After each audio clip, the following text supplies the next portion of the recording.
അല്ല ഞാൻ മാത്രം ജീവിച്ചാൽ മതി എന്ന് പറഞ്ഞൊരു രീതിയിൽ ഇപ്പം ആർട്ടിസ്റ്റ് അവർ വളരെ സമ്പന്നരായിട്ട് ജീവിക്കുന്നുണ്ട്.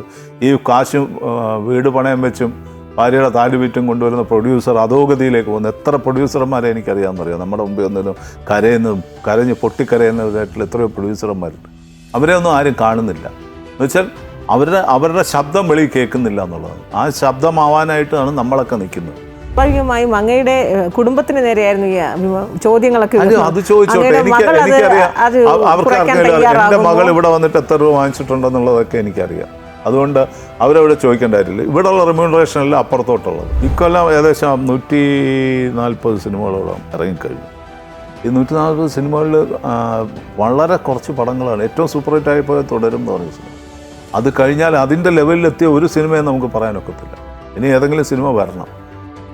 അപ്പോൾ അത്രത്തോളം പ്രശ്നങ്ങളിൽ നിൽക്കുക. ഇപ്പം ഇവിടെ നടന്നുകൊണ്ടിരുന്ന എന്തോ എല്ലാ പടങ്ങളും ഹിറ്റാണെന്ന് കാണിക്കുകയാണ് അവരൊക്കെ ചെയ്യുന്നത്. അവർ ഒരു പടവും ഒരാളുടെയും ഫ്ലോപ്പായിട്ട് കാണില്ല. എന്തുകൊണ്ട് ഇപ്പോൾ ഈയിടെ ആയിട്ട് 100 കോടി 500 കോടിയും ക്ലബ്ബ് വരാത്തത്?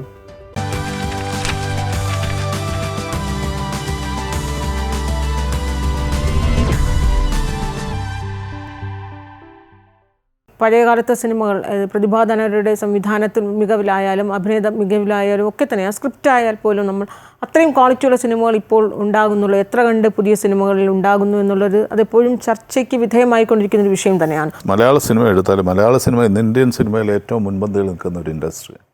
കണ്ടൻറ് വൈസ് സാമ്പത്തികമായിട്ട് എനിക്ക് പറയാനൊക്കില്ല. എന്താണെന്ന് വെച്ചാൽ സാമ്പത്തികമായിട്ട് ഈ വർഷം കുറച്ച് പടങ്ങളെ ഓടിയിട്ടുള്ളൂ. ബാക്കി കണ്ടൻറ് എടുത്തു കഴിഞ്ഞാൽ വളരെ നല്ല കണ്ടൻറ്റുള്ള മലയാളികൾ ഇപ്പം OTT പ്ലാറ്റ്ഫോമൊക്കെ വന്നതോടുകൂടി ഇന്ത്യയിലുള്ള സകല എല്ലാ സംസ്ഥാനങ്ങളിൽ നിന്നുള്ള ആൾക്കാർ സിനിമ കാണുന്നുണ്ട്, മലയാള സിനിമ കാണുന്നുണ്ട്. എന്നിട്ട് മൊഴിമാറ്റം നടത്തേണ്ട കാര്യമില്ല. സബ് ടൈറ്റിൽ വെച്ച് നമ്മളാണെങ്കിലും ഏതെങ്കിലും നല്ല പടം വന്നു കഴിഞ്ഞാൽ സബ് ടൈറ്റിൽ ഉണ്ടെങ്കിൽ ഇരുന്ന് കാണും. അപ്പം ആ രീതിയിലേക്ക് ഇനി അത് വീണ്ടും സബ് ടൈറ്റിലേക്ക് ഇപ്പം AI ഒക്കെ അഡ്വാൻസ്ഡ് ആയിട്ട് വന്നതോടുകൂടി ഇനിയിപ്പം നമുക്ക് ഏത് പടവും നമ്മൾ മൊഴിമാറ്റം നടത്തി കാണാൻ പറ്റുന്ന രീതിയിലേക്ക് ഉള്ളൊരു സംവിധാനം വരുന്നുണ്ട്. അപ്പം ഈ ഒരു മാറ്റം വളരെ വലുതാണ്. അതുകൊണ്ട് എല്ലാവരും ഇപ്പോൾ മലയാള സിനിമ നമ്മൾ എവിടെ ചെല്ലുമ്പോഴും നമ്മളിപ്പോൾ നോർത്തിലൊക്കെ ചെല്ലുമ്പോഴും എല്ലാവരും നമ്മുടെ അടുത്ത് പറയുന്നത് നിങ്ങളുടെ കണ്ടൻറ്റ് നല്ല സിനിമകൾ മലയാളത്തിൽ നിന്ന് വരുന്നുണ്ടെന്നാണ്. ഈയിടെ ഞാൻ NFDCയുടെ ഒരു മീറ്റിങ്ങിന് പോയപ്പോഴും അത് തന്നെയാണ് അവിടെ സംസാരം. അപ്പോൾ ആളുകൾക്കൊക്കെ അത്രത്തോളം ആളുകൾ മലയാള സിനിമ ഉറ്റുനോക്കിക്കൊണ്ടിരിക്കുന്ന ഒരു സമയമാണിത്. അപ്പം നല്ല പ്രതിഭാശാലികളായിട്ടുള്ള ഒത്തിരി പുതിയ തലമുറയിൽപ്പെട്ട ഒത്തിരി സംവിധായകർ വരുന്നുണ്ട്, നല്ല സിനിമ വരുന്നുണ്ട്. എനിക്കതിൽ ഒറ്റ കാര്യമേ ഉള്ളൂ, ഇവരൊക്കെ പലരും അതിൻ്റെ അകത്ത് ചില ഷോർട്ട് ഫിലിംസൊക്കെ ചെയ്തിട്ടാണ് വരുന്നെങ്കിൽ കൂടിയും പലരും ഈ കോസ്റ്റിനെ കുറിച്ച് ബോധേഡല്ല എന്നുള്ളതാണ്. പല ചെറുപ്പക്കാരും ഇപ്പം ഞാനിപ്പോൾ അറിയുന്നതെന്ന് വെച്ചാൽ 100 ദിവസം 120 ദിവസം എന്ന് പറഞ്ഞാൽ ഷൂട്ടിങ്ങൊക്കെ വളരെ സർവ്വസാധാരണമായിട്ട് നടന്നുകൊണ്ടിരിക്കുന്നത്. അങ്ങനെ ഒരു സിനിമ എടുപ്പിൽ പോയാൽ പ്രൊഡ്യൂസറിന് ഒരിക്കലും ലാഭം ഉണ്ടാകുന്ന രീതിയിലേക്ക് പോകില്ല. ഇപ്പോൾ നമ്മൾ സാധാരണ ഇവിടുത്തെ ഒരു പണ്ട് അടൂർ ഗോപാലകൃഷ്ണനും സാറും അരവിന്ദേട്ടനും ഒക്കെ KG ജോർജും അതൊക്കെ എടുത്തുകൊണ്ടിരുന്ന സിനിമകളെന്ന് പറയുന്നത് ഒരു പാരലൽ സിനിമ എന്ന് നമ്മൾ പറയാറുണ്ട്. അത് വേറൊരു രീതിയിലുള്ള സിനിമകൾ, അത് ഈ ലോകം മുഴുവൻ പ്രശസ്തമായിട്ടുള്ള സിനിമകളായിരുന്നു അവരെല്ലാം. ഷാജി കരുൺ അവരെല്ലാം ചെയ്തുകൊണ്ടിരുന്നത് മലയാള സിനിമയ്ക്ക് ഇന്ത്യൻ സിനിമയുടെ അല്ല ലോക സിനിമയുടെ നെറുകയിലെത്തുന്ന രീതിയിൽ നമ്മുടെ പ്രതിഭ നമ്മൾ തെളിയിച്ചിട്ടുണ്ട്. പക്ഷേ ഇപ്പം നമ്മൾ കമേഴ്സ്യൽ സിനിമ എടുത്ത് നോക്കുമ്പോഴത്തേക്ക് കമേഴ്സ്യൽ സിനിമയുടെ വൈബിലിറ്റി ഇപ്പോൾ വളരെ കുറവാണ്. എന്ന് വെച്ചാൽ നമ്മളൊരു സിനിമ എടുക്കാൻ വൈബിളാക്കണം എന്നുണ്ടെങ്കിൽ നമുക്ക് OTT പ്ലാറ്റ്ഫോമുകാരൊക്കെ സിനിമ എടുപ്പ് നിർത്തി. അപ്പോൾ ആരും പടം വാങ്ങിക്കുന്നില്ല നമ്മുടെ കയ്യിൽ നിന്ന്. ഇപ്പോൾ നെറ്റ്ഫ്ലിക്സ് ആയാലും ആമസോൺ ആയാലും ബാക്കി സീ അവരൊക്കെ കുറച്ച് പടങ്ങൾ സെലക്റ്റഡ് ആയിട്ട് പേപ്പർ വ്യൂവിൽ മാത്രമേ എടുക്കുന്നുള്ളൂ. അല്ലാതെ വാങ്ങിക്കുന്ന ഒരു രീതി അവർ നിർത്തി. അതുകൊണ്ട് പ്രൊഡ്യൂസേഴ്സൊക്കെ ഇപ്പോൾ വലിയ പ്രശ്നത്തിലാണ് എടുക്കുന്നത്. നല്ല പടങ്ങളും കണ്ടൻറ്റും ഒക്കെ വരുന്നുണ്ടെങ്കിലും ഓടുന്ന പടങ്ങൾ മാത്രമേ അവർ വാങ്ങിക്കുന്നുള്ളൂ, അല്ലാത്ത പടങ്ങൾ അവർ വാങ്ങിക്കുന്നില്ല. അപ്പം അല്ലാതെ വരുന്ന ആവറേജായിട്ട് പോകുന്ന പടങ്ങൾ ഒരു മാർക്കറ്റ് ഉണ്ടാക്കാൻ വളരെ ബുദ്ധിമുട്ട് ഉണ്ടാവുന്ന ഒരു സമയമാണിത്. അതുകൊണ്ട് പല പ്രൊഡ്യൂസർമാർ വരുമ്പോഴും ഞാൻ പറയാറുണ്ട്, ഒന്ന് ആലോചിച്ചും ഒക്കെ വേണം നിങ്ങൾ മുമ്പോട്ട് പോകാമെന്നുള്ളത്. പക്ഷേ എല്ലാവരും അത് പടം എടുക്കാൻ വന്നവർ പടം എടുത്തിട്ടേ പോകും. പക്ഷെ പിന്നെ അവർ ചെന്ന് പ്രശ്നത്തിലേക്ക് ചാടുന്ന ഒരു കാര്യങ്ങളാണ് ഇപ്പോൾ കണ്ടുകൊണ്ടിരിക്കുന്നത്. സിനിമ ഒരു വല്ലാത്ത പ്രതിസന്ധിയിലാണ്. എന്ന് വെച്ചാൽ കോസ്റ്റ് ഭയങ്കരമായിട്ട് എക്സ്കലേറ്റ് ചെയ്തു. പിന്നെ നമുക്ക് കച്ചവടം നമ്മൾ ഉദ്ദേശിക്കുന്ന രീതി വരുന്നില്ല. തിയേറ്റർ വരുമാനം മാത്രമാണ് ഇപ്പോൾ ഉള്ളത്.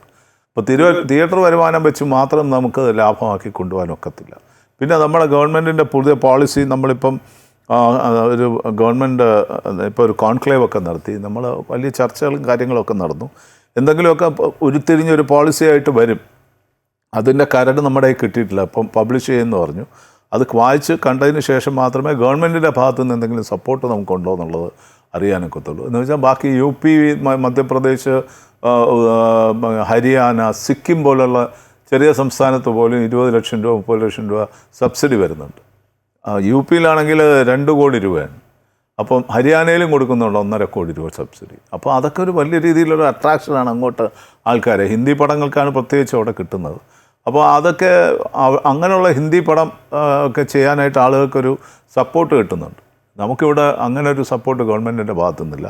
പോരാത്തതിന് നമ്മുടെ ചിത്രാഞ്ജലി സ്റ്റുഡിയോ ഇതുവരെ തീർന്നിട്ടില്ല. തിരുവനന്തപുരത്ത് ഗവൺമെൻറ്റിൻ്റെ സപ്പോർട്ടിൽ ചിത്രാഞ്ജലി സ്റ്റുഡിയോയുടെ പണി ഇതുവരെ തീർന്നിട്ടില്ല. അതും കൂടെ തീർത്തൊക്കെ വരുമ്പോഴത്തേക്ക് കുറേ കൂടെ പ്രൊഡ്യൂസേഴ്സിന് മെച്ചമുണ്ടാവും. നല്ല കണ്ടന്റുകൾ ഇപ്പോഴും ഉണ്ട് എന്നാണ് ഇപ്പോൾ അങ്ങ് പറയുന്നത്. അപ്പോൾ അത്തരം കണ്ടന്റുള്ള സിനിമകൾ തിയേറ്റർ ഹിറ്റ് ആകുന്നുണ്ടോ? അതാണ് ഞാൻ പറയുന്നത്. തിയേറ്ററിൽ ഓടാത്ത പടങ്ങൾ നമ്മൾ OTT കാണുമ്പോൾ നമുക്ക് അയ്യോ എന്ത് തിയേറ്ററിൽ ഓടാത്തതെന്ന് തോന്നുന്ന ഒത്തിരി സിനിമകൾ നമുക്ക്. ഇപ്പം ഞാൻ തന്നെ എല്ലാ സിനിമകളും നമുക്ക് തിയേറ്ററിൽ പോയി കാണാം. വളരെ ചുരുക്കം സിനിമകളെ അതിനുള്ള സമയം നമുക്ക് കിട്ടുന്നുള്ളൂ. പക്ഷേ ഇല്ലാതെ നമ്മൾ വീട്ടിലിരുന്ന് ഈ പടം കാണുമ്പോൾ അയ്യോ ഇതെന്താണ് ഈ പടം ഓടാത്തതെന്ന് നമ്മൾ ചിന്തിക്കാനുണ്ട്. പക്ഷേ ആ ഒരു പ്രതിസന്ധി അത് തുടക്കകാലം മുതലേ ഉണ്ടായിരുന്നല്ലോ സാർ. സൂപ്പർ ഹിറ്റായ തൂവാനത്തുമ്പികൾ പോലും ഒരിക്കലും തിയേറ്റർ ഹിറ്റായിരുന്നില്ല ആ സിനിമ. അല്ല, അങ്ങനെ ഉണ്ടായിരുന്നായിരിക്കാം.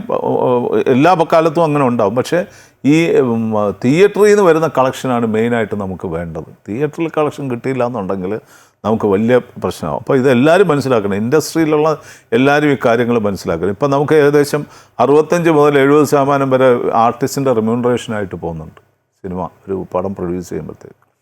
അത് ആ റിമ്യൂണറേഷൻ വന്നു കഴിയുമ്പോഴത്തേക്ക് ബാക്കി 30% കൊണ്ട് വേണം നമ്മൾ ലോകോത്തര സിനിമ ഉണ്ടാക്കും. തമിഴിനെയും തെലുങ്കിനെയുള്ള വെല്ലുന്ന രീതിയിലുള്ള സിനിമ ഉണ്ടാക്കും. വളരെ ബുദ്ധിമുട്ടുള്ള കാര്യമാണ്. അപ്പം ഈ എല്ലാവരും ഇത് വിചാരിച്ചാൽ അതാണ് ഞങ്ങളിപ്പോൾ ഇനി അമ്മയായിട്ടുള്ള ചർച്ചകളൊക്കെ അങ്ങനെയാണ് നമ്മൾ ഇനി ആരംഭിക്കണം. എന്ന് വെച്ചാൽ എല്ലാവരും കൂടെ വിചാരിച്ചാലേ സിനിമ നന്നാവും. അല്ല ഞാൻ മാത്രം ജീവിച്ചാൽ മതി എന്ന് പറഞ്ഞൊരു രീതിയിൽ ഇപ്പം ആർട്ടിസ്റ്റ് അവർ വളരെ സമ്പന്നരായിട്ട് ജീവിക്കുന്നുണ്ട്. ഈ കാശും വീട് പണയം വെച്ചും ഭാര്യയുടെ താലി വിറ്റും കൊണ്ടുവരുന്ന പ്രൊഡ്യൂസർ അധോഗതിയിലേക്ക് പോകുന്നു. എത്ര പ്രൊഡ്യൂസർമാരെ എനിക്കറിയാമെന്നറിയാം. നമ്മുടെ മുമ്പിൽ ഒന്നിനും കരഞ്ഞ് പൊട്ടിക്കരയുന്നവരായിട്ടുള്ള എത്രയോ പ്രൊഡ്യൂസർമാരുണ്ട്. അവരെ ഒന്നും ആരും കാണുന്നില്ല. എന്ന് വെച്ചാൽ അവരുടെ ശബ്ദം വെളി കേൾക്കുന്നില്ല എന്നുള്ളതാണ്. ആ ശബ്ദമാവാനായിട്ടാണ് നമ്മളൊക്കെ നിൽക്കുന്നത്. നമ്മൾ പറയുമ്പോൾ നമ്മൾ മോശക്കാരനാവുകയാണ്. അവർക്ക് വേണ്ടിയിട്ടാണ് നമ്മൾ സംസാരിക്കുന്നത്. ഞാനെപ്പോഴും അങ്ങനെയാണ്, അവർക്ക് വേണ്ടിയിട്ടാണ് സംസാരിക്കുന്നത്. അവിടെ അപ്പുറത്തൊരു അന്യായം നടക്കുമ്പോൾ നമ്മളത് വിളിച്ച് പറഞ്ഞാൽ അത് വലിയ കോലാഹലം സൃഷ്ടിക്കുകയാണ്. ഞാനിവിടെ നമ്മൾ പറഞ്ഞു ഇവർ താരങ്ങൾ സിനിമ പ്രൊഡ്യൂസ് ചെയ്യുന്നത് അത് കുറയ്ക്കണം. അത് എല്ലാവരും കൂടെ ചേർന്നെടുത്ത തീരുമാനമാണ്. അത് അവസാനം എൻ്റെ തലയിൽ മാത്രമായി, ഞാൻ പറഞ്ഞ മാത്രമായി. എന്ന് വെച്ചാൽ എല്ലാവരും കൂടി ഇരുന്ന് പത്രസമ്മേളനം നടത്തിയപ്പോഴത്തേക്ക് പലരും കണ്ടു, FFKയും പ്രൊഡ്യൂസേഴ്സും എല്ലാവരും എക്സിബിറ്റേഴ്സും എല്ലാവരും കൂടി ഇരുന്നും പറഞ്ഞ കാര്യമാണ്. അത് പറഞ്ഞത് ഞാൻ വൈസ് പ്രസിഡൻ്റ് എന്നുള്ള നിലയിൽ അന്ന് ഞാൻ പ്രസിഡൻറ്റിൻ്റെ ചുമതല എടുത്ത് ഞാനത് പറഞ്ഞു കഴിഞ്ഞപ്പോഴത്തേക്ക് എന്നെ എല്ലാവരും കൂടെ ക്രൂശിച്ചില്ല. പക്ഷേ അന്ന് പ്രസിഡന്റ് ആൻഡ്രൂ ജോസഫ് നിശബ്ദനായിരുന്നു. അതെ, അതാ പറ്റുന്നത്. പക്ഷേ എനിക്കത് പറഞ്ഞുകൊണ്ട് എനിക്കങ്ങനെ ഒരു വിഷമമൊന്നുമില്ല. ഞാനെപ്പോഴും എന്തും വെട്ടിത്തുറന്ന് പറയാനുള്ളത് പറയുന്നുള്ളതാണ്. പക്ഷേ ഇതെല്ലാവരും മനസ്സിലാക്കി. ഇൻഡസ്ട്രി നിലനിന്ന് പോകണമെങ്കിൽ എല്ലാവരും ഇത് മനസ്സിലാക്കിയാൽ ഇൻഡസ്ട്രി നിലനിന്നു. ഇപ്പം ഈ താരങ്ങൾ പടം പ്രൊഡ്യൂസ് ചെയ്യുന്ന കുറഞ്ഞു. എന്താണ് OTTയിൽ കച്ചവടം കുറഞ്ഞു. അപ്പം അവരും പതുക്കെ പുറകിലോട്ട് വലിയാണ്. ഇത് കിട്ടിക്കൊണ്ടിരുന്നപ്പോൾ അവരും വിചാരിച്ചു എല്ലാം നങ്ങി പോരട്ടെ എന്നുള്ളൊരു രീതിയിലാണ് അവരും ഉണ്ടായിരുന്നത്. നാച്ചുറലി ബിസിനസ്സാണ്, എല്ലാവർക്കും അങ്ങനെ തോന്നും. ഞാൻ ആരെയും കുറ്റം പറയുകയല്ല, ഉള്ള കാര്യം ഞാൻ പറയാണ്. ഇപ്പം പതുക്കെ അവരും ഉൾവലിയാണ്. എന്നുവെച്ചാൽ ഇവിടെ ബിസിനസ് നടക്കുന്നില്ല. ആരെങ്കിലും ഒരു ഇൻവെസ്റ്റർ വന്നാലേ നടക്കും. അങ്ങനെ ഇൻവെസ്റ്റ് ചെയ്യാനായിട്ട് ആളും വരുന്നില്ല. ഇപ്പം ഇൻവെസ്റ്റേഴ്സ് കുറവാണ്. ഞങ്ങൾ ഈ കളക്ഷൻ വെളിവിട്ടെന്ന് പറഞ്ഞാൽ 3 മാസത്തെ കളക്ഷൻ വെളിവിട്ട് കഴിഞ്ഞപ്പോഴത്തേക്ക് അതിന് വലിയ വിമർശനങ്ങളുണ്ടായി. ടെക്നീഷ്യൻസിൻ്റെ ഭാഗത്ത് നിന്ന് മീറ്റിങ്ങിന് വന്നപ്പോൾ പറഞ്ഞു, സാർ ഇത് നിർത്തണം, ഇത് നിർത്തിയില്ലെങ്കിൽ ഇവിടെ ഞങ്ങളുടെയൊക്കെ ജോലി വെള്ളത്തിലാവും. എന്ന് വെച്ചാൽ ഇൻവെസ്റ്റേഴ്സ് ആരും വരുന്നില്ല. പലരും ഇവിടെ ഇവിടുത്തെ യാഥാർത്ഥ്യം അറിഞ്ഞു കഴിഞ്ഞാൽ ആരെങ്കിലും വന്ന് ഇൻവെസ്റ്റ് ചെയ്യും. പൈസ മുടക്കുന്നവന് തിരിച്ച് റിട്ടേൺ കിട്ടിയില്ല എന്നുണ്ടെങ്കിൽ 1% അയാൾ മുടക്കിയ കാശെങ്കിലും തിരിച്ച് കിട്ടണ്ടേ? അതുപോലും കിട്ടുന്നില്ല. മുഴുവൻ നഷ്ടപ്പെടുന്ന രീതിയിലേക്ക് വരുമ്പോഴത്തേക്ക് എല്ലാവരും വളരെ ഒരു വിഷമത്തിലാവും. അപ്പോൾ അവരാരും വരാത്ത ഒരു സാഹചര്യത്തിൽ ഇവർക്കൊക്കെ ജോലിയുടെ പ്രശ്നങ്ങളുണ്ടാവും. നമ്മുടെ ടെക്നീഷ്യൻസിന് അവർ നമ്മുടെ അടുത്ത് പറഞ്ഞു, ആർട്ടിസ്റ്റിൻ്റെ ഭാഗത്തു നിന്നുള്ള ആൾക്കാർ നമ്മുടെ അടുത്ത് വിളിച്ചിട്ട് അങ്ങനെ ഇത് ചെയ്താൽ വേറെ ഇൻവെസ്റ്റേഴ്സ് വരില്ല, പ്രൊഡ്യൂസേഴ്സിന് വേറെ കൂടെ നിന്ന് ചെയ്യാനായിട്ട് സപ്പോർട്ട് ചെയ്യാനായിട്ട് ഇൻവെസ്റ്റേഴ്സ് വരില്ല. അപ്പോൾ എന്ത് പറ്റി, നമ്മൾ പതുക്കെ അങ്ങ് സൈലൻ്റായി. അല്ല, അന്ന് ഈ കളക്ഷൻ ഏറെക്കുറെ എനിക്ക് തോന്നുന്നു ഒരു ഏപ്രിൽ മാസം വരെ ഏറെക്കുറെ കളക്ഷൻ പുറത്തു വിട്ടു. ആ കളക്ഷനിൽ ഇപ്പോൾ അങ്ങ് പറഞ്ഞത് ശരാശരി ഒരു സിനിമ 6 കോടി ചിലവുണ്ടെങ്കിൽ കളക്ഷൻ തിരിച്ചു കിട്ടുന്ന വെറും 50 ലക്ഷമാണ് ശരാശരി. കിട്ടിയാലും കുഴപ്പമില്ലായിരുന്നു, അതുപോലും കിട്ടുന്നില്ലല്ലോ. ശരിക്കും അങ്ങനെ ഒരു എല്ലാ മാസവും കൃത്യമായ ഒരു കളക്ഷൻ കണക്കുകൾ പുറത്തു വിട്ടതിൻ്റെ ഒരു യഥാർത്ഥ ഒരു ഉദ്ദേശം എന്തായിരുന്നു? അല്ല, ഇത് ഇപ്പം ഞാൻ ചോദിച്ചോട്ട്, ഒരു താരം 10 കോടി രൂപ വാങ്ങിക്കുകയാണെന്ന് വെച്ചു അയാളുടെ റെമ്യൂണറേഷൻ. ആ 10 കോടി രൂപയെങ്കിലും തിയേറ്ററിൽ കളക്ട് ചെയ്യണ്ടേ? ഈ പ്രൊഡ്യൂസറിന് എന്തെങ്കിലും കിട്ടണ്ടേ? ഞാനൊരു പടം അഭിനയിക്കാൻ പോകുമ്പോഴത്തേക്ക് ഞാനാണ് ഒരു ഹീറോ എങ്കിൽ എനിക്ക് കിട്ടുന്നതിൻ്റെ ഒരു അംശമെങ്കിലും ഒരു ലാഭം പ്രൊഡ്യൂസറിന് കിട്ടണ്ടേ? അയാൾ പടം ചെയ്ത് ഇത്രയും കാശും കൊണ്ട് മുടക്കി അതിൻ്റെ പലിശയും കൊടുത്ത് ഒന്നാതെ നമുക്ക് ഇൻഡസ്ട്രി വേറെ ഒരു രീതിയിലും നമുക്ക് കാശ് ഫൈനാൻസ് വേറെ എവിടെ നിന്നും കിട്ടില്ല. എല്ലാം പ്രൈവറ്റ് ഫിനാൻസാണ്. ഒരിക്കലും ഒരു ബാങ്ക് നമുക്ക് പൈസ തരില്ല, ഒരു ഗവൺമെൻറ് ഇൻസ്റ്റിറ്റ്യൂഷൻസും നമുക്ക് പൈസ തരില്ല. എല്ലാം പ്രൈവറ്റ് ഫിനാൻസാണ്. ഈ പ്രൈവറ്റ് ഫിനാൻസ് എടുത്ത് പടം റിലീസ് ചെയ്യുന്നതിന് മുമ്പ് അവർക്ക് സെറ്റിൽ ചെയ്യണമെന്നാണ്. ഈ റിലീസ് ചെയ്യുന്ന സമയത്ത് നമ്മൾ OTT എവിടെങ്ങാനും വിറ്റില്ല എന്നുണ്ടെങ്കിൽ ഈ പൈസയും കൊടുക്കാൻ ഒക്കില്ല, പടം സ്റ്റക്കാവും. പിന്നെ എവിടെന്നെങ്കിലുമൊക്കെ കടം വാങ്ങിച്ചതുകൊണ്ട് അടച്ച് ചെയ്ത് വരുമ്പോഴത്തേക്ക് ഈ പടം ഓടിയില്ലെന്നുണ്ടെങ്കിൽ അയാൾ ആകെ പ്രശ്നത്തിലാവും. അങ്ങനെയാണ് ഇപ്പോൾ ഇവിടെ സംഭവിച്ചുകൊണ്ടിരിക്കുന്നത്. ഈ കണക്കുകൾ പുറത്തുവിടുകയും ഈ രീതിയിലൊരു വിമർശനം ഉന്നയിക്കുകയും അതായത് അങ്ങ് ഈ ഇൻഡസ്ട്രി അതായത് ഈ നേരത്തെ പറഞ്ഞതുപോലെ ഈ കണ്ണീരൊഴുക്കുന്ന പ്രൊഡ്യൂസർമാർക്ക് ഒരു വിധത്തിലെങ്കിലും ഒരു പരിഹാരം ഉണ്ടാകട്ടെ എന്ന ലക്ഷ്യത്തോടു കൂടിയാണ്. അത് മാത്രമല്ല, ഈ പറയുന്ന ആർട്ടിസ്റ്റുകൾ എന്തെങ്കിലും കുറയ്ക്കട്ടെ. ഞാൻ പറഞ്ഞ ഈ ആർട്ടിസ്റ്റുകൾ പൈസ കൂട്ടി കൊണ്ടുപോയിക്കൊണ്ടിരിക്കുമ്പോഴത്തേക്ക് നഷ്ടം കൂടിയാണ് വരുന്നത്. ഞാൻ പറയുന്നത് ലെറ്റ് ദം ഷെയർ, പ്രൊഡ്യൂസറുമായിട്ട് ഷെയർ ചെയ്തിട്ട് ഞാൻ എൻ്റെ റെമ്യൂണറേഷൻ്റെ ഒരു പാർട്ട് ഇതിനായിട്ട് വെക്കാം, അല്ലെങ്കിൽ 50% നിങ്ങൾ ഇത് ചെയ്ത് കഴിഞ്ഞിട്ട് തന്നാൽ മതി, അല്ലെങ്കിൽ ഇത്രയും ശതമാനം തന്നാൽ മതി, അല്ലെങ്കിൽ പ്രോഫിറ്റിൻ്റെ ഒരു പെർസെൻറ്റേജ് എന്നൊക്കെ പറഞ്ഞാൽ നമുക്കൊരു ആശ്വാസം ഉണ്ടാകും ആ പ്രൊഡ്യൂസറിന്. ഇത് മുഴുവനും മുടക്കി അവർ മുഴുവൻ പൈസ, അവർ ഡബ്ബിങ്ങിന് മുമ്പ് മുഴുവൻ പൈസ വാങ്ങിച്ചുകൊണ്ട് അവർ പോകും. പടം റിലീസ് ചെയ്ത് കഴിഞ്ഞാൽ പ്രൊഡ്യൂസറെ വിളിച്ചിട്ട് എന്ത് സംഭവിച്ചെന്ന് പോലും പലരും ചോദിക്കാറില്ല. അങ്ങ് ഈ മെയിൻ ആർട്ടിസ്റ്റുകൾ കുറച്ചെങ്കിലും പ്രതിഫലം കുറയ്ക്കട്ടെ എന്ന് പറഞ്ഞപ്പോൾ സ്വാഭാവികമായും അങ്ങയുടെ കുടുംബത്തിന് നേരെയായിരുന്നു ഈ ചോദ്യങ്ങളൊക്കെ. അത് ചോദിച്ചോട്ടെ, അവർക്കറിയാം എൻ്റെ മകൾ ഇവിടെ വന്നിട്ട് എത്ര രൂപ വാങ്ങിച്ചിട്ടുണ്ടെന്നുള്ളതൊക്കെ എനിക്കറിയാം. അതുകൊണ്ട് അവരവിടെ ചോദിക്കേണ്ടായിട്ടില്ല. ഇവിടെയുള്ള റെമ്യൂണറേഷനല്ല അപ്പുറത്തോട്ടുള്ളത്. ഇപ്പോൾ തമിഴ്നാട്ടിലും തെലുങ്കിലും ഒക്കെ വാങ്ങിക്കുന്ന റെമ്യൂണറേഷൻ ഇവരൊക്കെ ഇവിടുത്തേനെക്കാട്ടിലും കൂടുതലാണ്. ഏത് ആർട്ടിസ്റ്റ് ആണെങ്കിലും അവിടെ കൂടുതലാണ്. ഇവിടെ വാങ്ങിക്കുന്ന കാര്യം പറഞ്ഞാൽ ഞാൻ മനസ്സിലാക്കാം. അവിടെ വാങ്ങിക്കുന്നതിനെക്കുറിച്ച് എനിക്ക് ആരും പറയേണ്ട കാര്യവുമില്ല, അതിനെക്കുറിച്ച് സംസാരിക്കേണ്ട കാര്യമില്ല, അവരെ ഇതിൻ്റെ അകത്ത് വലിച്ചിറക്കേണ്ട കാര്യമില്ല. ഇവിടെ വന്നിട്ട് എൻ്റെ മോള് എത്ര വാങ്ങിച്ചെന്നുള്ളത് ചോദിച്ചാൽ അതിൻ്റെ കൃത്യമായ ഉത്തരം എനിക്ക് പറയാൻ സാധിക്കും. എന്ന് വെച്ചാൽ ഇവിടെ കിട്ടുന്നത് വളരെ കുറവാണ് റെമ്യൂണറേഷൻ എന്നുള്ളതാണ് എനിക്ക് പറയാനുള്ളത്. പെൺകുട്ടികൾക്ക് റെമ്യൂണറേഷൻ കുറവ്. അതിനാണ് ജെൻഡർ ഇക്വാളിറ്റി എന്ന് പറയുന്നത്. നേരത്തെ ഹേമ കമ്മീഷൻ റിപ്പോർട്ടിൽ എഴുതി വെച്ചിട്ടുണ്ട് എല്ലാവർക്കും ഒരുപോലത്തെ റെമ്യൂണറേഷൻ കൊടുക്കണം. പക്ഷേ അത് സാധിക്കില്ല. പണ്ട് മുതലേ അങ്ങനെയാണ്. മാർക്കറ്റ് വാല്യൂ അനുസരിച്ച് താരങ്ങൾക്ക്, അതായത് ആർട്ടിസ്റ്റുകൾ എന്ന് പറയുമ്പോൾ ഒരു സിനിമ ഹിറ്റ് ആകണമെങ്കിൽ അതിലെ നായക കഥാപാത്രം ആരാണോ സൂപ്പർ താരമായി നിൽക്കുന്നവരുടെ പേരിലാണോ മാർക്കറ്റ് വാല്യൂ.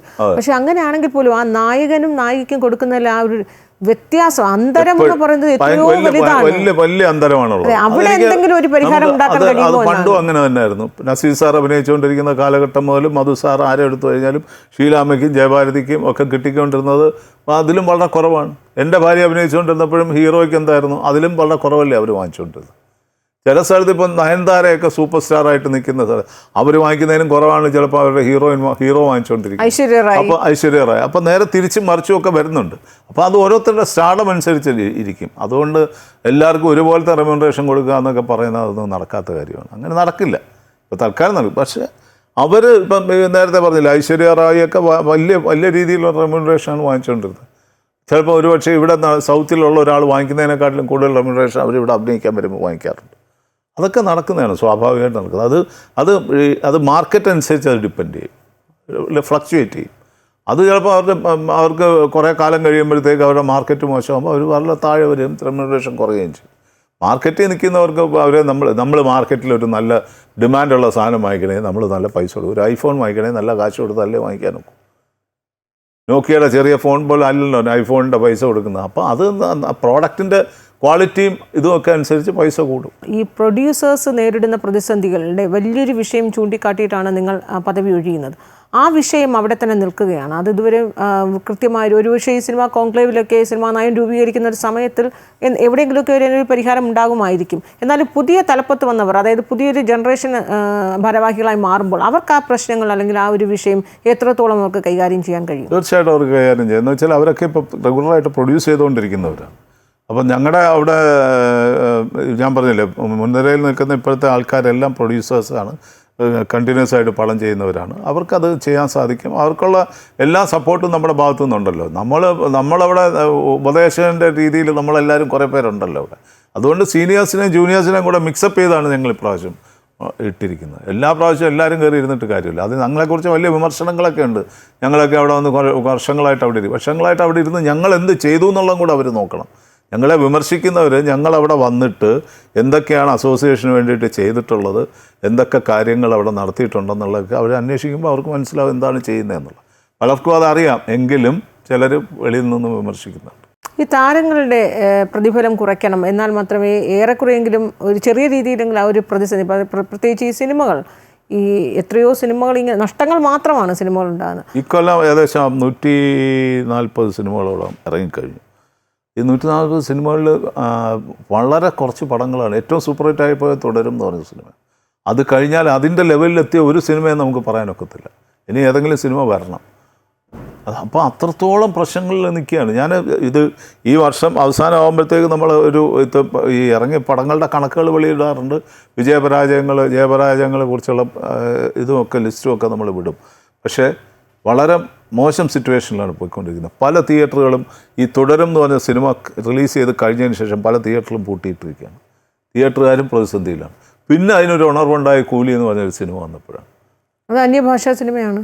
അന്യഭാഷാ സിനിമയാണ്. അതിനാണ് ഒരു ചെറിയൊരു കളക്ഷനിലൊരു ഉണർവുണ്ടായത്, തിയേറ്ററുകൾക്കുള്ള ഒരു ഉണർവുണ്ടായത് അപ്പോഴാണ്.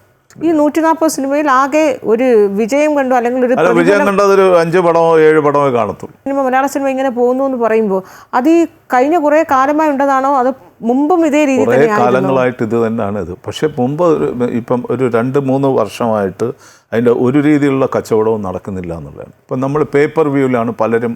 ഇപ്പം നമ്മൾ ആമസോണിലൊക്കെ ഇപ്പം പടങ്ങൾ കാണുന്ന പലരും ഒരു പേപ്പർ വ്യൂവിലാണ്. ആമസോൺ ഒരു സിനിമ നമ്മൾ 2 മണിക്കൂർ കാണുമ്പോഴത്തേക്ക് അവർ 8 രൂപ എങ്ങാണ്ട് തന്നുകൊണ്ടിരുന്നു. ഒരു പ്രാവശ്യം അത് കാണുമ്പോഴത്തേക്ക് പ്രൊഡ്യൂസറിന് കൊടുക്കുന്ന പൈസ. പക്ഷേ അതിപ്പോൾ 4 രൂപ എങ്ങാണ്ടാക്കി അവർ. വീണ്ടും ഒന്ന് ആലോചിച്ച് നോക്ക്, എത്ര ഒരു 50 ലക്ഷം രൂപ ഇട്ടാണെങ്കിൽ എത്ര പേര് കാണണം ആ പടം. ഈ ഒരു വെല്ലുവിളിക്ക് ഒരു പരിഹാരം ഉണ്ടാക്കാനായിട്ട് എന്താണ് ഒരു മാർഗം? എനിക്ക് പരിഹാരം ഒന്നും എൻ്റെ പോക്കറ്റിലില്ല, എൻ്റെ കയ്യിലുമില്ല, ഒരു മാജിക്കും ഇല്ല, അത് കാണിക്കാനൊക്കെയില്ല, എൻ്റെ കയ്യിൽ ഒരു മാജിക് വാൻഡും ഇല്ല. ബട്ട് എല്ലാവരും ഇങ്ങനെ മുമ്പോട്ട് പോവുകയാണ്. പരിഹാരം കാണുക എന്ന് വെച്ചാൽ കോസ്റ്റ് കുറയ്ക്കണം. കോസ്റ്റ് കുറച്ച് പടം ചെയ്യണം. കോസ്റ്റ് കുറച്ച് 100 ദിവസവും 150 ദിവസവും പടം ഷൂട്ട് ചെയ്യാൻ പോയാലും ഇവിടെ കോസ്റ്റ് കുറയും. പക്ഷേ ആത്മവിശ്വാസമുള്ള പ്രൊഡ്യൂസേഴ്സ് കുറേ പേരുണ്ട്. അങ്ങനെ ചെയ്താലും ഞങ്ങൾ അങ്ങനെ ചെയ്ത് മുമ്പോട്ട് പോകും. അവർ ചെയ്തോട്ടെ, അങ്ങനെയുള്ളവർ ചെയ്തോട്ടെ. പക്ഷെ അതൊന്നും തിയേറ്ററിൽ ഓടുന്നുമില്ല. പലതും ഓടുന്നില്ല. പലതും വലിയ പ്രശ്നത്തിലാണ്. അത് നമുക്കിപ്പം പറയുമ്പോൾ അവർക്ക് ഇഷ്ടപ്പെടില്ല. അപ്പോൾ സ്വന്തമായിട്ട് അനുഭവിക്കുമ്പോഴേ അവർ മനസ്സിലാവും, അല്ലാതെ പിന്നെ എന്ത് ചെയ്യാനൊക്കെ. ഒരു പക്ഷേ ഈ പ്രൊഡ്യൂസേഴ്സ് ആരും കടന്നു വരാത്തത് കൊണ്ടാണോ ഇപ്പോൾ സിനിമകളിൽ ഇപ്പോൾ പൊതുവായി കാണുന്നൊരു പ്രവണത എന്ന് പറയുന്നത് ഈ സൂപ്പർ സ്റ്റാറുകൾ തന്നെ സ്വന്തമായ പ്രൊഡക്ഷൻ കമ്പനികളൊക്കെ തുടങ്ങി? പ്രധാന കാരണം മറ്റ് പ്രൊഡ്യൂസേഴ്സിനെ പുറത്തുനിന്ന് കിട്ടാത്തതുകൊണ്ടായിരിക്കില്ലേ? അല്ല, മറ്റു പ്രൊഡ്യൂസേഴ്സിനെ കിട്ടാത്തതുകൊണ്ടൊന്നുമില്ല. അത് അവരുടെയൊക്കെ അത്യാഗ്രഹം കൊണ്ടാണെന്ന് വേണമെങ്കിൽ പറയാം. അങ്ങനെ വേണമെങ്കിൽ പറയാം. എന്ന് വെച്ചാൽ എല്ലാം ഇങ്ങനെ പോരട്ടെ എന്നുള്ള മട്ടാണ്. അപ്പം അത് വന്നു കഴിഞ്ഞപ്പോഴാണ്, അന്ന് ഈ OTT കാര്യങ്ങളൊക്കെ ഉണ്ടായിരുന്നപ്പോഴത്തേക്ക് പലരും കൊയ്തുകൊണ്ട് പോയി അവിടുന്ന് കുറേ കാശ് പല രീതിയിലും. ഇപ്പം അത് വരുന്നില്ല. അതുകൊണ്ട് ഇനി അത് നിൽക്കും. കുറച്ച് ഒരു പതുക്കെ അതിനൊരു കുറവ് വരും. ഞാൻ പറഞ്ഞില്ലേ, 70% എന്ന് പറയുന്നത് അവരുടെ. ഇപ്പം ഞാൻ പ്രൊഡ്യൂസ് ചെയ്യാൻ പോകുമ്പോൾ എനിക്ക് 70% എൻ്റെ കാശുണ്ടെങ്കിൽ അതാണ് എൻ്റെ ഇൻവെസ്റ്റ്മെൻറ്റ്, അതല്ലേ. ബാക്കി 30% ഞാൻ കണ്ടാൽ പോരെ. അപ്പം അവർ ചെയ്യുമ്പോഴത്തേക്ക് അവർക്ക് എപ്പോഴും ലാഭമായിട്ടേ സംഭവിക്കത്തുള്ളൂ, പ്രൊവൈഡഡ് അത് നല്ല കച്ചവടത്തിൽ പോയാൽ. ഇതിനകത്ത് നടക്കുന്ന യഥാർത്ഥ വസ്തുത ഇതാണെന്ന് ചൂണ്ടിക്കാട്ടിയപ്പോൾ ഒപ്പം നിന്ന് അങ്ങയുടെ ഏറ്റവും സുഹൃത്തുക്കൾ, വർഷങ്ങളായി അങ്ങയുടെ ഒപ്പം ഉണ്ടായിരുന്നവർ തന്നെയാണല്ലോ ഒരു പ്രതിപക്ഷ സ്വഭാവത്തോടുകൂടി രംഗത്ത് വരിക, അങ്ങേക്കെതിരെ തിരികുകയൊക്കെ ചെയ്തത്. അല്ല, അത് പറഞ്ഞോട്ടെ, അത് തിരിഞ്ഞോട്ടെ. അവർക്ക് അപ്പം മനസ്സിലായി, പോലും അത് മനസ്സിലാക്കുന്നില്ല എന്നാണ്. അല്ല, അത് അവർക്ക് കൊണ്ടതുകൊണ്ടാണല്ലോ അവരെനിക്കെതിരെ തിരിയുന്നത്. ഞാൻ ഉള്ള കാര്യം വിളിച്ചു പറയുമ്പോൾ അവർക്കും കൂടെ കൊള്ളുമല്ലോ. അതാ ഞാൻ പറഞ്ഞത്, നമ്മളിത് പറയുമ്പോൾ നമ്മൾ സത്യം വിളിച്ച് പറയുമ്പോഴത്തേക്ക് നമുക്കെതിരെ ഒത്തിരി ഒളിയമ്പുകൾ വരും. അതിന് നമുക്കൊരു അത് ഫേസ് ചെയ്യാമെന്നുള്ളേ ഉള്ളൂ. അല്ലെങ്കിൽ നമ്മൾ പറയാതെ മിണ്ടായിരിക്കണം. ഇത് എന്നെപ്പോലെ ഒരാൾ ഇത് പറയാതിരിക്കാൻ ഒക്കില്ല. എനിക്ക് പറയാനുള്ളത് ഞാൻ പറയും എന്ന് പറയുന്നത് അങ്ങേക്കെതിരെ വരുന്നൊരു ആരോപണം അങ്ങ് എന്തോ ചില ലക്ഷ്യങ്ങളുടെ പുറത്താണ്. അതായത് പ്രൊഡ്യൂസേഴ്സിൻ്റെ വലിയൊരു ലോബിങ് വരുമ്പോൾ അതിനെ തകർക്കാനുള്ള ഒരു ലക്ഷ്യത്തിൻ്റെ പുറത്താണ് അങ്ങ് ഈ കളക്ഷൻ്റെ കണക്കുകളൊക്കെ പുറത്തു വിടുകയും പിന്നീട് കുറേ അങ്ങയുടെ ലക്ഷ്യം നേടിയതിനു ശേഷം അങ്ങ് നിശബ്ദനായി നിൽക്കുന്ന രീതിയിൽ ചില ആരോപണങ്ങളൊക്കെ എനിക്കൊരു ഗൂഢലക്ഷ്യമില്ല. എനിക്കെന്ത് ലക്ഷ്യം? എനിക്ക് അതുകൊണ്ട് എന്തെങ്കിലും ലാഭമുണ്ടോ? എനിക്ക് ആരെങ്കിലും വിളിച്ചു പറയുമ്പോൾ അവരുടെ വെറുപ്പ് സമ്പാദിക്കാമെന്നല്ലാതെ എനിക്കെന്തെങ്കിലും ഇതുണ്ടോ? അവർ നമ്മളെന്തോ ഒരു ഇതായിട്ടാണ് കാണുന്നത്. ഇയാളെല്ലാം ഇരുന്നുകൊണ്ട് വിളിച്ചു പറയുന്നു എന്ന് പറയുമ്പോഴത്തേക്ക് അവർക്ക് ഇപ്പം ഇവിടെ നടന്നുകൊണ്ടിരുന്ന എന്തോ എല്ലാ പടങ്ങളും ഹിറ്റാണെന്ന് കാണിക്കുകയാണ് അവരൊക്കെ ചെയ്യുന്നത്. അവർ ഒരു പടവും ഒരാളുടെയും ഫ്ലോപ്പായിട്ട് കാണില്ല. എന്തുകൊണ്ട് ഇപ്പോൾ ഈയിടെ ആയിട്ട് 100 കോടി 500 കോടിയും ക്ലബ്ബ് വരാത്തത്? ഈ തുടരും എന്ന് പറഞ്ഞ പടമാണ് മലയാള സിനിമയിൽ ഏറ്റവും കൂടുതൽ കളക്ട് ചെയ്ത പടം.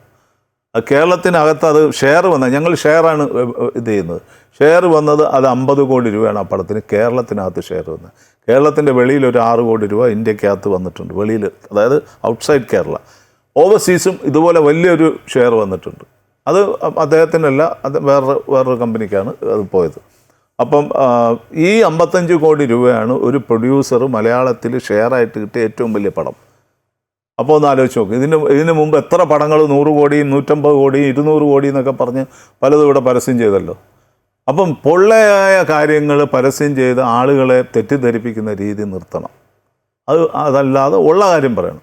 രഞ്ജിത്തിൻ്റെ അടുത്ത് ചോദിച്ചാൽ രഞ്ജിത്ത് കൃത്യമായിട്ട് പറയും. തുടരും എന്ന് പറഞ്ഞ പടത്തിൻ്റെ പ്രൊഡ്യൂസറാണ് രഞ്ജിത്ത് ഒത്തിരി നാളായിട്ട് ഇപ്പോൾ ഇരുന്നിട്ടൊരു പടം ചെയ്തതാണ്. വളരെ ഗംഭീരമായിട്ടുള്ള ആ സിനിമയ്ക്ക് ഇത്രയും ആണ് കളക്ഷൻ. അപ്പോൾ നിങ്ങൾ മനസ്സിലാക്കിക്കോ ബാക്കിയുള്ള പടങ്ങളിലേക്ക് കളക്ഷൻ എന്താണ്. ഈ ഒരു വിഷയം, അതായത് ഇപ്പോൾ അങ്ങ് പറഞ്ഞതുപോലുള്ള ഈ പ്രതിസന്ധി ചർച്ച ചെയ്യണമെങ്കിൽ ഉറപ്പായും താരങ്ങൾ തന്നെ വിചാരിക്കണം. അപ്പോൾ സ്വാഭാവികമായി അത് താരങ്ങളുടെ സംഘടനയായ അമ്മയുമായി കൃത്യമായൊരു ചർച്ച, അത് ഇപ്പോൾ അങ്ങ് സൂചിപ്പിച്ചതുപോലെ അത്തരത്തിലൊരു ചർച്ച നടന്നേ പറ്റൂ. ഒരുപക്ഷെ ആ രീതിയിലൊരു ചർച്ചയ്ക്ക് ഇനി മുൻകൈ എടുത്ത് ഗൗരവത്തോടുകൂടി അത്തരം ചർച്ചകൾ ഇനി വേണ്ടതല്ലേ? തീർച്ചയായിട്ടും ഞങ്ങൾ ശ്രമിക്കും. നമ്മൾ ശ്രമിക്കാതിരിക്കില്ല. നമ്മുടെ എല്ലാവരും കൂടി ഇരുന്ന് കൂടിയാലോചിച്ച് അതാണ് ഞാൻ പറഞ്ഞത്. പുതിയ ഇവരുമായിട്ടൊക്കെ നമ്മൾ ഇനിയും ചർച്ച തുടങ്ങും. FK ആയിട്ടും ഒക്കെ ചർച്ച ചെയ്തിട്ട് ഇനിയും അങ്ങോട്ട് പോയില്ല എന്നുണ്ടെങ്കിൽ ഇത് വല്ലാത്ത പ്രതിസന്ധിയിൽ നിന്ന് പ്രതിസന്ധിയിലേക്ക് കുപ്പൂത്തിക്കൊണ്ടിരിക്കുകയാണ് മലയാള സിനിമ. അല്ലാതെ എല്ലാവരുമായിട്ടും ചർച്ച ചെയ്ത് കുറച്ചാൽ സിനിമയ്ക്ക് നല്ലത്. മുമ്പ് സമാനമായ രീതിയിൽ ചർച്ചകൾ നടന്നപ്പോൾ, പഴയ ഭാരവാഹികൾ ഉണ്ടായിരുന്ന കാലത്ത് ഇത്തരം ചർച്ചകളൊക്കെ നടന്നപ്പോൾ, അപ്പോൾ ആ ചർച്ചകൾ എങ്ങും എത്തിയിട്ട് അവരുടെ ഭാഗത്തു നിന്നുള്ളൊരു എല്ലാം എത്തിയിട്ടുണ്ട്, സംസാരിച്ചിട്ടുണ്ട്, ഞങ്ങൾ കുറയ്ക്കാം എന്നൊക്കെ പറഞ്ഞ് പോയിട്ടുണ്ട്. പോയി കഴിഞ്ഞാൽ പിന്നെ ആ പോകുന്ന വഴിയിൽ പുല്ല് കളിക്കാറില്ല. അല്ല, ആ സമയത്തൊക്കെയാണല്ലോ ജൂൺ മുതൽ സമരവുമായി രംഗത്ത് വരുമെന്നൊക്കെ അത് അന്ന് അത് പ്രഖ്യാപിച്ചതെന്നു വെച്ചാൽ അന്ന് ഈ ഗവൺമെൻറ്റിൻ്റെ കുറേ കാര്യങ്ങൾ നമ്മൾ പറഞ്ഞു. എൻ്റർടൈൻമെൻറ്റ് ടാക്സ് കാര്യങ്ങൾ, ഒത്തിരി കാര്യങ്ങളുണ്ട് ഗവൺമെൻറ്റിൽ നിന്ന് നേടിയെടുക്കേണ്ടത്. അതിനെതിരെയാണ് നമ്മൾ സമരം. അല്ലാതെ ഈ താരങ്ങൾക്കെതിരെ നമ്മൾ സമരം ചെയ്യാൻ പോയിട്ട് എന്താ കാര്യം? അവർക്കെതിരെ നമ്മൾ സമരം ചെയ്യേണ്ട കാര്യമൊന്നുമില്ല. ഒന്നുകിൽ നമ്മൾ ഷൂട്ടിംഗ് എല്ലാം നിർത്തി വെച്ചുകൊണ്ട് എല്ലാവരും കൂടി ഇരുന്ന് ഒരു ടേബിളിൻ്റെ ചുറ്റും ഇരുന്ന് സംസാരിക്കും. അതിനിയും ഉണ്ടാവാം. ഇനിയും നമ്മളൊരു ഡയലോഗുകൾ നടന്നുകൊണ്ടിരിക്കുക. അതെപ്പോഴും ഉണ്ടാവും. ഇൻഡസ്ട്രിയിൽ അതങ്ങനെയാണ്. അത് നടക്കട്ടെ. വലിയൊരു മാറ്റമാണ് മലയാള സിനിമയുടെ ഇൻഡസ്ട്രിയിൽ തലപ്പത്ത്, സംഘടനകളുടെയൊക്കെ തലപ്പത്തുണ്ടായിരിക്കുന്നത്. ഇനി ഈ വ്യവസായം വലിയ പരിതാപകരമായ രീതിയിൽ തന്നെയാണ് മുന്നോട്ട് പോകുന്നത്. പക്ഷേ സർക്കാരിൻ്റെയൊക്കെ ഒരു ഇടപെടൽ ഉണ്ടാകുമെന്ന് നമ്മൾ പ്രതീക്ഷിക്കുകയാണ്. കൃത്യമായ ഇടപെടലിലൂടെയും ഈ സംഘടനകളൊക്കെ കൃത്യമായ രീതിയിൽ ചർച്ച ചെയ്തുമൊക്കെ യഥാർത്ഥ പ്രതിസന്ധിയും വെല്ലുവിളിയും ഒക്കെ പരിഹരിച്ച് മുന്നോട്ട് പോകാൻ കഴിയട്ടെ എന്ന് ആശംസിക്കുന്നു. ഇത്രയും സമയം വാക്കും മറുവാക്കുമായി സഹകരിച്ചതിന് നന്ദി. Thank you.